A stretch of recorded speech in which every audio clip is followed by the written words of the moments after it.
అన్న ఎలా ఉందన్న మూవీ భీమా? ఎలా ఉందన్న భీమా? చాలా బాగుంది. హీరో యాక్టింగ్ ఎలా ఉంది గోపిచంద్? బాగుందండి. ఫైట్స్ అన్ని ఎలా ఉన్నాయి? ఫైట్ టైప్ మూవీ కాదు, చాలా బాగుంది. కామెడీ కామెడీ ఎలా అనిపిస్తుంది? బాగుందండి. ఫస్ట్ హాఫ్ అదిరిపోయింది. ల్యాగ్ ఎక్కడైనా ఉందా సార్? ల్యాగ్ ఉంది ఎక్కడైనా మూవీ? సెకండ్ హాఫ్ కొద్దిగా ఉంది, బట్ ఓకే, స్టోరీ కావాలి కదా, బాగుంది. ఓవరాల్గా మూవీ ఇట్టా బ్రో? ఓవరాల్ బాగుందండి, చాలా బాగుంది.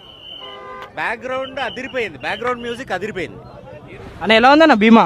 అన్న భీమా మూవీ చూస్తే నిజంగా నాకు ఒక్కటే అనిపించింది, గోపీచంద్ కమ్బ్యాక్ మూవీ అనేది. నిజంగా ఆయన 2-3 మూవీస్ ఫ్లాప్ అయినాయి, కానీ ఈ సినిమాతో ఆయన రీఎంట్రీ ఇచ్చాడని చెప్పుకోవచ్చు. ఇలాంటి డైరెక్షన్, ఇలాంటి స్టోరీస్ తీసుకుంటే డెఫినెట్గా గోపీచంద్ లైఫ్ తిరగలేదు. అసలు నిజంగా అసలు ఆ ఎద్దు ఫైట్ అయితే మాత్రం సినిమాకి హైలైట్ అని చెప్పుకోవాలి.